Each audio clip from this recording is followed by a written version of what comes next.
Hello, मैं हूँ हरप्रीत। बहुत से लोग ये जानना चाहते हैं कि हमारे बच्चे फ्लुएंटली कब बोलना शुरू करेंगे।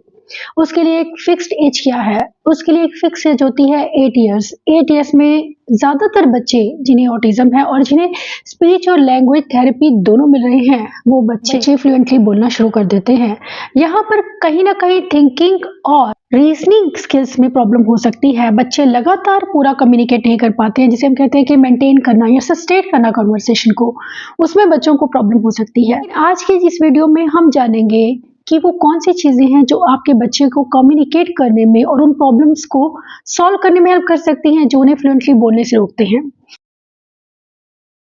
आज की इस वीडियो में जानेंगे कि हमें बच्चे की थिंकिंग पर किस तरह से काम करना है, उसकी लैंग्वेज उसे थेरेपी कैसे देनी है, क्योंकि जब तक आपके बच्चे को स्पीच के साथ-साथ लैंग्वेज थेरेपी नहीं मिलती है, तब तक बच्चों में फंक्शनल स्पीच, जिसे हम मीनिंगफुल स्पीच कहते हैं, उसके चांसेस कम होते हैं। क्योंकि बच्चे ज़्यादातर वर्बल स्टिमिंग करने लगते हैं या फिर बच्चे जानते ही नहीं कि मुझे किस कॉन्टेक्स्ट में क्या बात करनी है। इसीलिए बहुत ज़रूरी है बच्चों के लैंग्वेज स्किल्स पर काम करना, और वो कौन से ऐसे 7 एरियाज हैं जिन पर हमें काम करना है। यहाँ पर मैं बात करूंगी, हायर थिंकिंग की ज़रूरत होती है। जब हम किसी से बात करते हैं तो हम ये जानते हैं कि हमें क्या बात करनी है, हम दिमाग में सोचते हैं तभी हम कुछ बोलते हैं। लेकिन ऑटिज्म में अक्सर बच्चे यूं ही बोल देते हैं, या फिर एडीएचडी बच्चों की भी बात करूं तो बच्चे सोच कर ही बोलते हैं। यहाँ पर मैं बात करूंगी कि थिंकिंग करना और फोकस करना किसी चीज़ पर, वो उनके लिए मुश्किल होता है। लेकिन अगर हम उनकी थिंकिंग पर काम करते हैं या उन्हें हायर ऑर्डर थिंकिंग स्किल्स उन्हें सिखाते हैं, हायर ऑर्डर लैंग्वेज स्किल्स सिखाते हैं, तो बच्चे सही से बोलना शुरू कर देते हैं।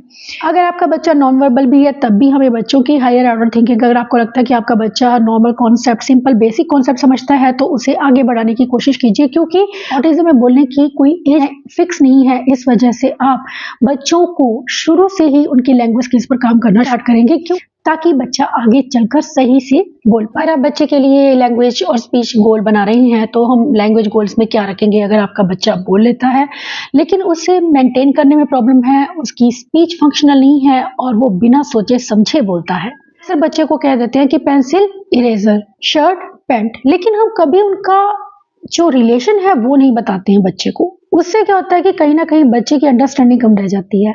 अगर मैं बच्चे को कहूँ कि पेंसिल और इरेजर साथ में क्यों जाते हैं, तो आई एम श्योर कि बच्चा उस लिंक को ढूंढ ही नहीं पाएगा कि वो क्यों, क्या कनेक्शन है।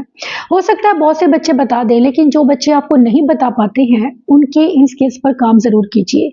बच्चे को बताइए कि कोई चीज़ किसी के साथ क्यों जाती है। अगर पेंसिल इरेजर के साथ जाती है, तो पेंसिल से हम लिखते हैं और इरेजर से हम मिटाते हैं, इरेज करते हैं। ये अगर चीज़ आपका बच्चा समझ जाता है, तो वो उन दोनों का लिंक समझ जाता है। चीज़ों का रिलेशन समझना बहुत ज़रूरी है, क्योंकि जितना आप रिलेशन पर काम करेंगे, बच्चे की अंडरस्टैंडिंग उतनी ही ज़्यादा डेवलप होती है। ये अंडरस्टैंडिंग ही है जो उन्हें सही से बोलने में हेल्प करती है। यहाँ पर प्रॉब्लम ये होती है कि हम अंडरस्टैंडिंग, बच्चे उस पर काम करना भूल जाते हैं और हम अक्सर बच्चे की स्पीच पर ज़्यादा फोकस करते हैं, जिस वजह से बच्चों में सही से स्पीच नहीं आ पाती, जिसे हम फंक्शनल कम्युनिकेशन कहते हैं। अब सेकेंड चीज़ जो है कि एक कॉज एंड इफेक्ट लिंक को समझना, उनके रिलेशन को समझना, कि कोई चीज़ होती है तो उसकी वजह से कोई दूसरी चीज़ होती है। इन दोनों इंसिडेंट्स को आपस में लिंक करना, कई बार बच्चे ये नहीं कर पाते हैं। बच्चे नहीं समझ पाते हैं कि अगर मुझे गुड मार्क्स मिले हैं तो क्यों मिले हैं? क्योंकि मैंने हार्ड वर्क किया था, मैंने मेहनत की थी, मैंने ज़्यादा स्टडी की थी, या फिर मैं बहुत थक गया। क्यों थक गया? बच्चा शायद आपको बताएगा नहीं। मैंने देखा एक बच्चा ऐसा है, अगर मदर हाथ पकड़ती है तो वो छुड़ाने की कोशिश करता है मदर से, क्योंकि वो टेक्टाइल डिफेंसिव है। लेकिन जब उसे पूछा जाए कि तुम ये क्यों कर रहे हो, ऐसा क्यों कर रहे हो, हाथ क्यों नहीं पकड़ने देते, तो बोलता है मुझे गुस्सा आ रहा है। वो ये नहीं बताता कि मैं आई एम अनकंफर्टेबल या मुझे सही फील नहीं हो रहा है। वो एक चीज कहीं ना कहीं मिसिंग रहती है, जिन बच्चों को लैंग्वेज स्किल्स में डिफिकल्टी होती है। इसलिए बहुत जरूरी है बच्चों के कॉज एंड इफेक्ट, इस एक चीज पर काम करना, ये इस कॉन्सेप्ट पर काम करना। जब बेबी रोने लगा और मम्मा ने उसे मिल्क की बोतल दे दी, अब इन चीजों का कनेक्शन बच्चा समझता है कि बच्चे को दूध मिलेगा, बच्चा चुप हो जाएगा और वो भूखा है, इस वजह से वो रो रहा है। तो ये कनेक्शन को समझना बहुत जरूरी है। जब भी हम स्पीच लैंग्वेज की बात करते हैं, तो ये बेसिक चीजें हैं जहां पर आपको काम करना है। थर्ड चीज की मैं बात करूंगी, वो है रीजनिंग। रीजनिंग अक्सर बच्चों में मिसिंग होती है, क्योंकि बच्चे सोच कर नहीं बोलते हैं, ध्यान नहीं देते हैं कि हमने क्या बोला। कई बार तो हम क्वेश्चन करते हैं, मैंने बहुत से बच्चे देखे हैं जो हाई फंक्शनिंग बच्चे हैं या जो बच्चे एडीएचडी हैं, वो जल्दी से आंसर करते हैं पूरा क्वेश्चन बिना सुने। ये चीज कहीं ना कहीं उनकी स्पीच लैंग्वेज की कमी को दिखाती है कि बच्चे की लैंग्वेज स्किल्स कम है, बच्चा सुन नहीं रहा है और एकदम से वो अपनी तरफ से कोई भी आंसर कर रहा है। बहुत ज़रूरी है कि हम बच्चों की लैंग्वेज स्किल्स पर जब काम करते हैं तो उनकी रीजनिंग पर काम किया जाए। Apple is a fruit, carrot is a. तो अगर हम ये पूछ रहे हैं कि कैरेट क्या है तो शायद बच्चा आपको नहीं बता पाएगा। इसके लिए बहुत ज़रूरी है बच्चे को कैटेगरीज का पता होना। कैटेगरीज बच्चों को ज़रूर सिखाइए। यहाँ मैं बात करूंगी, अगर बच्चे को कैटेगरीज नहीं पता है तो आप एक्सपेक्ट नहीं कर सकते कि आप बच्चे के आगे लैंग्वेज स्किल्स पर काम कर सकते हैं या बच्चे की लैंग्वेज स्किल्स डेवलप हो सकेंगे सही से, क्योंकि जितनी ज़्यादा आप एक्सपोजर बच्चे को देते हैं वो बहुत ज़रूरी है बच्चों में स्पीच और लैंग्वेज को डेवलप करने के लिए। इसी तरह से अगर मैं बच्चे से पूछूं कि हम स्पून से खाते हैं, हम काटते किससे हैं, तो शायद बच्चा आपको नहीं बता पाएगा। थर्ड वन इज कि हम कहते हैं कि we see with our eyes, हम अपनी आंखों से देखते हैं। हम चलते किससे हैं, व्हाट वी वॉक विद। ये चीज जो है बच्चे अक्सर नहीं बता पाते कि हम अपने पैरों या लेग्स को यूज करते हैं। इन चीजों के लिए बच्चों को सोचने की जरूरत पड़ती है, और जब बच्चे सोचना सीख जाते हैं तो बच्चे हर एक जो चीज वो बोलते हैं, जो कम्युनिकेशन वो किसी से करते हैं, उसमें भी वो थिंकिंग स्किल्स को यूज करना शुरू करते हैं। थिंकिंग स्किल्स कहीं ना कहीं अंडर डेवलप रहते हैं, जिस वजह से बच्चों में स्पीच और लैंग्वेज सही से डेवलप नहीं होती। Next one is why questions और हाउ क्वेश्चंस। ये जो क्वेश्चंस है इनको पूछना बहुत जरूरी है। बहुत से बच्चे हैं जो आपको हु, व्हाट, व्हेन, वेयर के आंसर बता देते हैं, लेकिन जहां पर बात आती है व्हाई की तो वहां पर अक्सर बच्चे आप देखेंगे कि साइलेंट हो जाते हैं, क्योंकि बच्चे समझ नहीं पाते कि ये क्यों है। वाई का मतलब है थिंकिंग, रीजनिंग पर उनके काम करना, कि बच्चा सोचे कि ये क्यों हुआ। कोई भी इंसिडेंट हैपन हुआ या कोई भी चीज, मैं बहुत खुश हूँ, क्यों खुश हूँ, इस चीज को शायद बच्चा नहीं बता पाएगा। वो इमोशंस बता पाएगा, लेकिन इमोशंस के पीछे छिपे हुए कारण को नहीं बता पाएगा कि मैं क्यों हैप्पी हूँ, मैं फर्स्ट आया हूँ, या हम उसे ऑप्शन देंगे तो शायद बच्चा आपको बता दे, लेकिन खुद से बच्चा आपको नहीं बताएगा। इसकी एक बड़ी वजह है कि बच्चे वाई का आंसर जानते ही नहीं कि मुझे वाई का आंसर किस तरह से करना है। अगर मैं बच्चे से पूछूं कि आप काम क्यों नहीं करना चाहते हो, तो बच्चा आपको कभी आंसर नहीं करेगा। बच्चे कभी भी आपको अपनी डिफिकल्टीज नहीं बताते हैं। इसके लिए बहुत जरूरी है बच्चों की उनके वाई और हाउ पर काम करना, क्योंकि अगर बच्चा कोई काम नहीं करना चाहता है तो आप बच्चे से पूछ सकते हैं कि क्यों नहीं करना चाहते हो। इसके लिए भी बच्चे को सोचने की जरूरत पड़ेगी। इनसे को स्टार्टिंग में पूछ सकते हैं कि तुम स्कूल क्यों जाते हो, पढ़ने के लिए। हम लाइब्रेरी क्यों जाते हैं, बुक रीड करने के लिए। ऐसे आप बच्चे को अलग अलग जब चीज़ों को बताते हैं तो जितना ज़्यादा आप सोशल एक्सपोजर बच्चे को देते हैं उतना ही बच्चे में अंडरस्टैंडिंग आनी शुरू होती है कि मुझे किसी क्वेश्चन का क्या आंसर करना है। आप बच्चे के सामने मॉडलिंग भी कर सकते हैं, उसे जो आप एक्सपेक्ट करें आंसर वो आप खुद बोलिए, ताकि बच्चा समझे मुझे इस सिचुएशन में ये बोलना है। जब मुझे कोई वाई का क्वेश्चन करेगा तो मुझे ये आंसर करना है। Modelling is the best prompt जब आपके बच्चे को वर्बल स्ट्रीमिंग है या आपका बच्चा बिल्कुल नहीं बोलता है। इसी तरह से बच्चे हाउ के आंसर नहीं कर पाते कि कोई चीज कैसे हुई, कोई प्रोसीजर बताना किसी चीज का, कि आप स्कूल कैसे जाते हो, चीजें बच्चे नहीं बता पाते हैं क्योंकि हम उन चीजों पर काम ही नहीं करते हैं। बहुत जरूरी है बच्चे के साथ में ऐसे क्वेश्चंस करना दिन में जब आपका बच्चा स्पेशली बोल लेता है, ताकि बच्चे की अंडरस्टैंडिंग डेवलप हो। कम से कम दिन में 10 मिनट आप बच्चे के साथ एक ऐसा सेशन जरूर कीजिए 10 से 15 मिनट का, जिसमें आप बच्चे से उसके पर्सनल क्वेश्चन पूछें, जैसे कि स्कूल के रिगार्डिंग क्वेश्चन पूछना, क्लास के रिगार्डिंग पूछना, टीचर के बारे में पूछना, ताकि आप अपने बच्चे अंदर क्या चल रहा है उसे समझ पाए, क्योंकि बच्चे अपने आप से कभी भी आपको कुछ नहीं बताते हैं। ऐसे में बहुत जरूरी है हम बच्चों के साथ में वो वक्त गुजारें जिससे कि बच्चे हमारे साथ कंफर्टेबल होकर हमें बताना शुरू करें। वो अपनी प्रॉब्लम्स हमें जितना ज़्यादा बताते हैं हम उतना ही उन्हें अंडरस्टैंड करते हैं और उन प्रॉब्लम्स को कम करने की कोशिश कर सकते हैं। या अगर बच्चा डिप्रेस्ड है या वो गुस्सा दिखा रहा है तो why are you angry, why are you sad, ये क्वेश्चंस अक्सर बच्चे से कीजिए। How are you feeling, feeling बताता है कि आप खुश क्यों हो या आप उदास क्यों हो। इससे बच्चे कहीं ना कहीं आपको थिंकिंग, अगर आप जो चीज समझ रहे हैं उसको एक्सपेक्ट करें कि बच्चा किस वजह से, अगर आप कारण जानते हैं तो उस कारण को आप जरूर बताइए बच्चे को, उसे मॉडलिंग करके बताइए ताकि बच्चा समझे मुझे इस तरह से आंसर करना है। नेक्स्ट वन जो है वो है डिस्क्राइब करना, किसी भी चीज को डिस्क्राइब करना। इससे आप बच्चों की लैंग्वेज को कहीं ना कहीं एक्सपेंड करते हैं।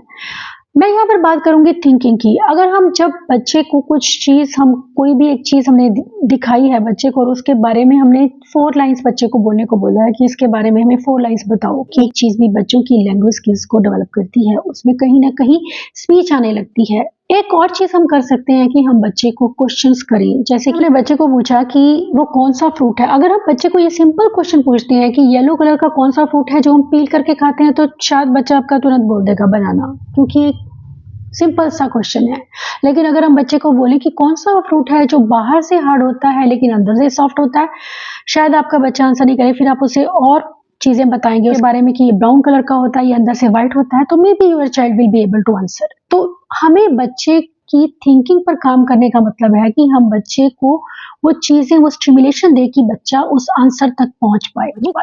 इसे हम कहते हैं डिस्क्राइब करना। चाहे बच्चा डिस्क्राइब कर रहा है, चाहे आप कर रहे हैं, लेकिन उस चीज को के बारे में पता होना जरूरी है। और बच्चा तभी पता कर पाएगा जब उसे उस चीज की नॉलेज होगी। डिस्क्राइब करने की अगर मैं बात करूं तो हम बनाना ले सकते हैं। बनाना, मान लीजिए आपने बनाना लिया है, आप उसको बच्चे को बोलेंगे डिस्क्राइब करने के लिए, तो बच्चा बोलेगा ये येलो कलर का है, ये फ्रूट है, ये सॉफ्ट होता है, इसे पील करके खाते हैं। इसके अलावा क्या है कि इसकी शेप। तो ये जो चीज है, बच्चा आपका अंडरस्टैंड जब करने लगता है तो वो चीजें को समझना शुरू कर देता है। इसे हम कहते हैं कि डिस्क्राइब करना अलग अलग पर्सपेक्टिव से, चाहे वो उसकी शेप है, चाहे उसका साइज है, चाहे वो उसका कलर है। बच्चे काफी हद तक इन बेसिक चीजों को जब समझ जाते हैं तो बच्चों में अपने आप लैंग्वेज स्किल्स डेवलप होने लगते हैं। Next one is compare and contrast. Compare और कंट्रास्ट करना। कंपेयर एंड कंट्रास्ट का मतलब है कि आपका बच्चा दो चीजों के बीच की समानता और उनकी डिफरेंस को समझ पाए। मेरे पास ये शीट है, apologise for my bad drawing, but यहाँ पर मैं आपको बताऊंगी कि जो कॉन्सेप्ट है आप उस पर फोकस कीजिए कि अगर हमने बच्चे को ये दो फेस दिए हैं, यहाँ पर मैं कंपेयर एंड कंट्रास्ट की बात कर रही हूँ कि दो फेस हैं ये बच्चे के, ये आपने दो फेस बनाए हैं, एक बॉय का है और एक गर्ल का फेस है। इसमें हम बच्चे को सिमिलैरिटी पहले पूछेंगे। देखो दोनों क्या है, दोनों फेस हैं, है ना, दोनों फेस हैं, दोनों की आईज हैं, दोनों का माउथ है, दोनों के हेयर हैं, दोनों की नेक है।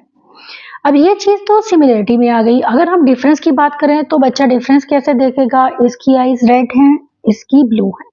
सिंपल दीजिए, आप सिंपल से शुरुआत कीजिए। कंट्रास्ट, जब हम कंपेयर कंट्रास्ट की एक्टिविटी बच्चे को देते हैं तो ये सिंपलेस्ट वन है। अगर आपका बच्चा कॉन्सेप्ट्स को जानता है, मेक श्योर कि आपका बच्चा कॉन्सेप्ट्स को भी जानता हो। बॉय गर्ल का कॉन्सेप्ट उसे पता है, कलर का कॉन्सेप्ट उसे पता है, साइज का कॉन्सेप्ट उसे पता है, इमोशंस उसे पता है। तो ये सभी चीजें इस एक एक्टिविटी के लिए उसे चाहिए। तो अगर हम बच्चे को डिफरेंस पूछ रहे हैं तो हम बच्चे को पूछेंगे कि देखो क्या डिफरेंस है, तो बच्चा आपको बताए कि ये बॉय है और ये गर्ल है, ये फेस बड़ा है, बिग है, और ये स्मॉल है, इसकी आईज रेड है, इसकी आईज ब्लू है, he is angry and she is happy.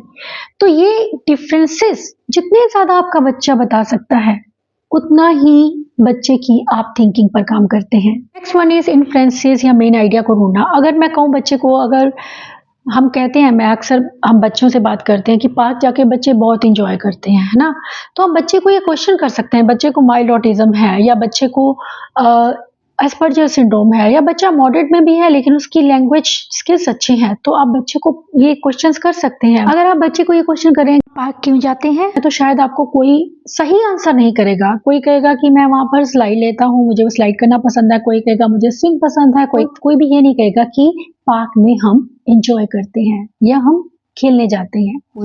Conclusion पर पहुंचना वो बच्चे नहीं कर पाते हैं अक्सर, जिन्हें थिंकिंग में प्रॉब्लम रहती है।